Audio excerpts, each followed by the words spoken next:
2024 లేదా 25లో డిగ్రీ లేదా బీటెక్ చదివారా? సాఫ్ట్‌వేర్ జాబ్ కోసం ఎదురు చూస్తున్నారా? అయితే కోడ్ జ్ఞాన్ 100 డేస్ కోర్సులో చేరండి, జాబ్ సాధించండి. నమస్తే విజయ మేడం. నమస్తే ఉషా. అంటే నీకు ఈ డౌట్ ఎందుకు వచ్చిందని నన్ను అస్సలు అడగొద్దు, నేను ముందే చెప్పేస్తున్నాను. కొన్ని సిచ్యువేషన్స్ చూసాక నేను ఈ క్వశ్చన్ అడుగుతున్నాను మిమ్మల్ని. అండ్ చాలామంది కామెంట్స్లో కూడా అడిగారు మనల్ని. అండ్ ఇలాంటి డిఫరెన్సెస్ ఎందుకున్నాయో ఒకసారి అంటే అడగండి, మేడం నుంచి ఎలాంటి ఆన్సర్స్ మాకు చూడాలి వినాలి అని ఉంది అని అన్నారు. అంటే పెట్టుళ్ళు ఉంటాయి కదా. సో పెట్టుబడులు అంటే అది వేరు. పెట్టుళ్ళు అంటే మనం ఏదైతే అత్తవారింటికి వెళ్ళిన తర్వాత కోడలైనా కానివ్వండి, అటు నుంచి కూతురైనా కానివ్వండి, మన అమ్మ వాళ్ళకి కొనేటప్పుడు ఇంట్రెస్ట్ ఒకలా ఉంటుంది. అది ఏ విధంగానైనా, ఒక వస్తువైనా కానివ్వండి, బట్టలు, ఇంకేదైనా సరే. అటు సైడు కోడల వైపు వీళ్ళ అమ్మ వాళ్ళకి కొనేటప్పుడు ఇంట్రెస్ట్ ఒకలా ఉంటుంది. కానీ ఎవరైతే అత్తగారికి కొంటున్నామో ఆ టైంలో అంత ఇంట్రెస్ట్ ఉండదు.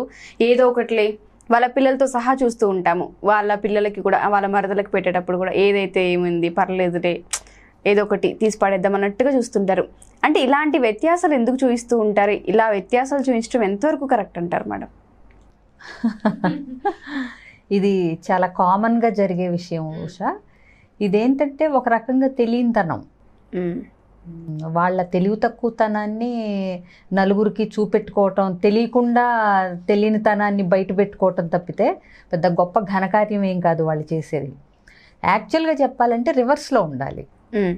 ఇప్పుడు మన స్తోమతను బట్టి, మన దగ్గర ఎంతలో పెట్టాలనుకున్న దాన్ని బట్టి, ఇప్పుడు అత్తగారికి, అమ్మగారికి, అమ్మకి, పుట్టింటి వాళ్ళకి, మెట్టింటి వాళ్ళకి కొనాల్సి వచ్చినప్పుడు, ఒక కోడలు కనుక నిజంగా చక్కగా మంచి సంస్కారవంతమైనది, మంచి భావాలు ఉన్నది అలా అయితే కనుక, పుట్టింటి వాళ్ళకి అంటే ఇద్దరికీ ఒకే స్థాయిలో కొనే స్తోమత లేదు, నా దగ్గర ఇంత బడ్జెటే ఉందనుకున్నప్పుడు అయితే ఇద్దరికి సమానంగా కొనగలగాలి. అంటే ఇప్పుడు తెలివిగా అంటే ఏంటి, ఇప్పుడు ఒకేలాంటి చీరలు రెండు కలర్స్ తీసుకుని ఒకటి అమ్మకి ఒకటి అత్తగారికి ఇవ్వచ్చు.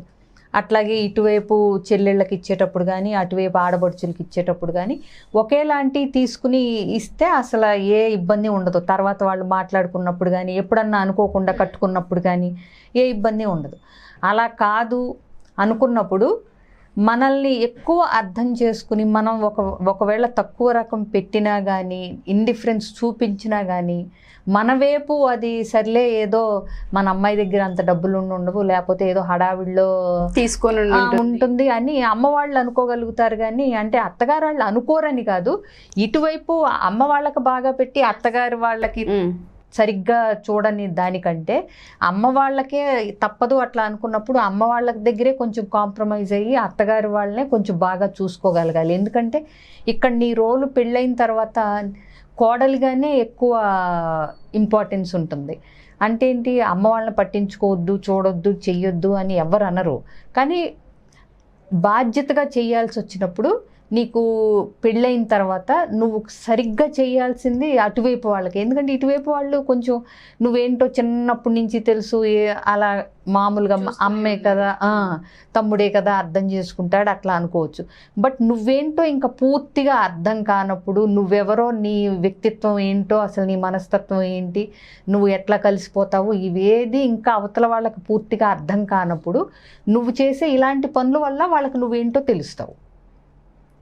ఎప్పుడూ కూడా నువ్వు కాంప్రమైజ్ అవ్వాలనుకుంటే నువ్వు ఎక్స్ప్లెయిన్ చేసుకుని సర్ది చెప్పుకుని నీ పుట్టింటి వాళ్ళ వైపు కాంప్రమైజ్ అవ్వాలి. అంతేగాని ఒకవేళ నీకు మనసులో ఇప్పుడు అమ్మ వాళ్ళంటేనే ఇష్టం, అమ్మ వాళ్ళే క్లోజు, అది సహజం, అది ఏ అమ్మాయికైనా సహజం. కానీ నువ్వు అది నీ ప్రవర్తనలో కానీ, నువ్వు పెట్టుపోతల విషయంలో కానీ, అందరూ ఒక దగ్గర ఉన్నప్పుడు నువ్వు చేసే విధానం కానీ, అంటే ఏంటి, ముందు అత్తగారి వైపు వాళ్ళకి, అంటే అత్తగారు అమ్మ అందరూ భోజనానికి కూర్చుంటే ముందు అత్త మామగారులకు వడ్డించి తర్వాత, అంటే అప్పుడే వడ్డించావు అనుకోండి, అది నీ సంస్కారం. వాళ్ళేమి ఇప్పుడు వాళ్ళ అమ్మకు ముందు పెట్టిందో నాకు ముందు పెట్టింది ఇవన్నీ పెద్ద పోల్చుకుంటారు. లేదు పక్కన పెడితే నువ్వు కోడలిగా ఉన్న బాధ్యతని నువ్వు ఎట్లా నిర్వర్తిస్తున్నావు అనేది నీ గురించి నువ్వు చెప్పుకుంటున్నట్టు అవుతుంది. అంతే. వాళ్ళు ఏమనుకుంటారనేది పక్కన పెట్టేసి, ఒక ముందు అమ్మ ప్లేట్లో పెట్టినంత మాత్రాన అత్తగారు ముందు నాకు వడ్డించలేదు ఇవన్నీ అనుకుంటారు, అనుకోరు. అసలు అంత ప్రతిదాన్ని అట్లా పోల్చుకునే అంత కుసంస్కారం వాళ్ళకుంటే ఇంకా ఇద్దరు కలిపి అత్త కోడళ్ళ మధ్య ఎట్లా ఉంటుందో ఊహించుకోవచ్చు. సో అట్లాంటిది ఏం ఉండదు. కానీ మనం ఇప్పుడు మనకు తెలుస్తుంది, ఇప్పుడు మన ఇంటికి గెస్ట్లు వచ్చారనుకో ముందు మనం వాళ్ళకే మర్యాద చేస్తాం కదా. అట్లాగే అమ్మ వాళ్ళు అత్తగారు అన్నప్పుడు ఒక కోడలైతే ముందు అత్తగారికి చేసి తర్వాత అమ్మకి అన్నట్టు, అదే ఒక అల్లుడైతే ముందు అత్తగారులకి మామగారులకి చేసి తర్వాత వాళ్ళ అమ్మ నాన్నకి అన్నట్టు. అట్లా ఉంటే ఏంటంటే ఆ గౌరవం నిలబడుతుంది, వీళ్ళ గౌరవం నిలబడుతుంది. ఈ మధ్యకాలంలో ఎక్కువగా మనం చూసింది ఏంటి అంటే దీనివల్ల అబ్బాయిలు కూడా డిస్టర్బ్ అవుతున్నారు. ఎవరైతే వైఫ్ అనే రోల్ ఉన్నారో వాళ్ళు వ్యత్యాసాలు చూపించడం వల్ల కొన్ని సందర్భాల్లో అబ్బాయిలు కూడా కొన్ని బయటికి చెప్పుకోలేకుండా ఫ్యామిలీ డిస్టర్బెన్సెస్ కూడా క్రియేట్ అయిపోతున్నాయి. అంటే ఈ ఏదైతే చూసే విధానమే కానివ్వండి, పెట్టే విధానమే కానివ్వండి, వాళ్ళకి పంపించే విధానమే, వాళ్ళ కమ్యూనికేషన్ కూడా ఈ మధ్యకాలంలో సరిగా ఉండట్లేదు. అసలు దీన్ని ఎలా మనము ఇంప్రూవ్ చేసుకోవాలి, దీన్ని ఎలా అవాయిడ్ చేసుకోవాలంటారు మేడం? అసలు అబ్బాయిల్ని చూస్తే ఈ విషయంలో మాత్రం జాలేస్తుంది. ఇక ఒక అమ్మాయికి కనుక అత్తగారి వైపు గౌరవం ఇవ్వటం కానీ, అత్తగారి తరపు వాళ్ళని బాగా చూడాలి, సమానంగా చూడాలి, అమ్మ వాళ్ళని అత్తగారి వాళ్ళని, మా అమ్మ ఎంతో మా వారికి వాళ్ళ అమ్మ అంతే కదా అని అనుకునే సంస్కారం కనుక లేకపోతే ఆ అబ్బాయి పని అవుట్. ఇంకా అడకత్తెరలో పోక చెక్కలాగా ఇటు తల్లికి చెప్పలేక ఇటు భార్యకి చెప్పలేక ఏంటంటే ఎప్పుడోనే మా చిన్నప్పుడే తల్లా పెళ్ళామా అనే సినిమా వచ్చింది. కరవమంటే కప్ప కోపం, విడవమంటే పావు కోపం అన్నట్టు ఏమీ చెప్పలేడు పాపం. ఎందుకంటే అత్త కోడళ్ళు కూడా స్నేహితుల్లాగా కొంచెం కలిసిపోయి ఏంటి అన్నట్టు, అంటే చిన్న చిన్న సందర్భాల్లో కూడా వంతులు వేసుకున్నట్టు కాకుండా, అదే ఎవరు నీకు ఎక్కువ ఇష్టం అన్నట్టు కాకుండా ఎవరి ఇంపార్టెన్స్ వాళ్ళదే జీవితంలో. ఇప్పటిదాకా కనిపెంచి పోషించి బాధ్యతలు అన్నీ సక్రమంగా నిర్వర్తించిన తల్లి గొప్పదే, ఇక ముందు నుంచి జీవితాంతం గడపవలసిన స్నేహితురాల్లాగా సహధర్మచారిలాగా భార్య పాత్ర గొప్పదే. వాళ్ళిద్దరూ రెండు కళ్ళులాగా ఉండాలి ఎప్పుడు ఎవరికైనా సరే. అంతే తప్పితే నేను గొప్ప మీ అమ్మ గొప్ప, నువ్వు మీ అమ్మ చెప్పిందే వింటావని, లేకపోతేనేమో మీ ఆవిడ వచ్చాక నువ్వు మారిపోయావని ఇలా అంటూ ఉంటుంటే ఏంటంటే ఈ మగపిల్లల్లో తెలియని స్ట్రెస్ పెరిగిపోతుంది కనపడకుండా. చాలా ఇబ్బందులు ఎదుర్కొంటున్న వాళ్ళు, కౌన్సిలింగ్కి వచ్చిన వాళ్ళు చాలామంది ఉన్నారు నా దగ్గర మొత్తుకుని, ఇటు ఈవిడికి చెప్పలేకపోతున్నాం మేడం, అటు ఆవిడికి చెప్పలేకపోతున్నాం, మధ్యలో నలిగిపోతున్నాం అని నువ్వు అన్నట్టు. సో ఏంటంటే క్లియర్ కట్ బౌండరీస్ సెట్ చేయాలి, భార్యకేంటి అమ్మకేంటి. ఒక భర్త అనే వ్యక్తి అంటే ఇప్పుడు చెప్పటం తేలిక, మనం సెట్ చేసినప్పుడు బౌండరీస్ అవి వినిపించుకుని, అంటే నేను ఎప్పుడు మాట్లాడినా ఉషా జనరల్గా వీడియోస్లో ఇప్పుడు మనం ఏ టాపిక్ మాట్లాడినా ఏంటంటే సాధారణంగా కామన్గా ఉన్న వాళ్ళ గురించి మనం మాట్లాడతాం. ఎక్స్ట్రీమ్ లెవెల్స్, అబ్నార్మాలిటీస్, శాడిస్టులు, సైకోలు వీళ్ళని మనం పక్కన కాకుండా మామూలుగా కామన్గా పీపుల్, మనకి అన్ని మామూలు నార్మల్ పీపుల్ చాలా మామూలు సందర్భాల్లో అన్నట్టు మనం ఎక్కువ మాట్లాడుకుంటాం. సో ఇక్కడ ఏంటంటే అబ్బాయి గట్టిగా ఉంటే భార్య కానీ అమ్మ కానీ వాళ్ళు తెలుసుకోగలుగుతారు వాళ్ళ లిమిట్స్. సో ఎప్పుడు అత్తగారు నాకు కౌన్సిలింగ్కి వచ్చినప్పుడు కోడల మీద అన్ని కంప్లైంట్స్ అన్నీ చెప్పినప్పుడు నేను అదే చెప్తాను చివరిలో, మీ అబ్బాయి మీకు రెస్పెక్ట్ ఇచ్చి గౌరవం ఇచ్చి అన్నీ చేస్తే కనుక బయట నుంచి వచ్చిన కోడలు కూడా అంత ధైర్యంగా అనలేదు. సో ఎప్పుడూ కూడా ముందేంటంటే అమ్మలో కరెక్షన్స్ చెప్పాలనుకున్నప్పుడు భార్య లేకుండా చూసి చెప్పాలి. భార్య చేసేది కరెక్ట్ కాదనుకున్నప్పుడు భార్య పక్కకు తీసుకెళ్ళి తర్వాత చెప్పాలి. అంతేగాని అక్కడే ఇద్దరు తప్పులు ఏం చేసి నువ్వు మా అమ్మని అలా అంటావా ఇలా అంటావా అని అక్కడ భార్యని తల్లి ముందు అనకూడదు. అలాగే తను చెప్పింది కరెక్టే కదమ్మా, నువ్వెందుకు చాదస్తంగా ఉన్నావు అని చెప్పి భార్య ముందు అనకూడదు.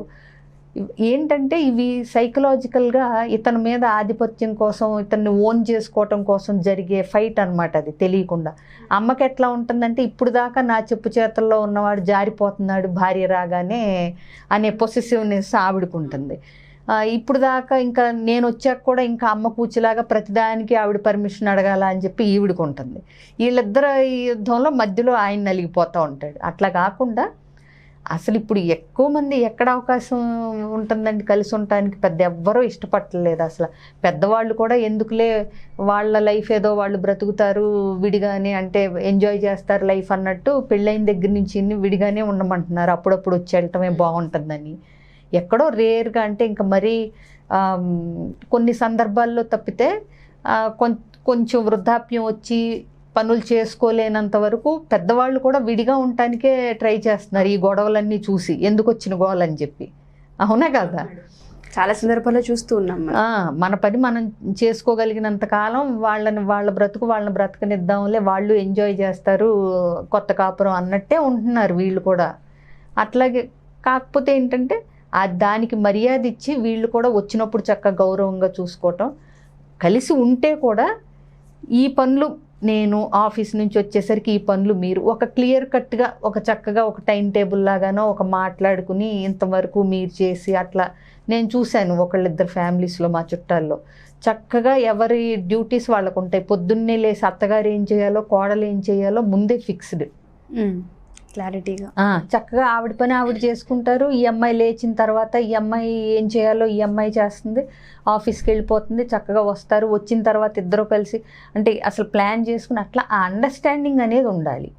సో ఈ భర్త కూడా ఎవరికి ఇచ్చే ఇంపార్టెన్స్ వాళ్ళకి ఇస్తూ ఒకళ్ళ ముందు ఒకళ్ళని కరెక్ట్ చేయటం కాకుండా విడివిడిగా చేయగలగాలి.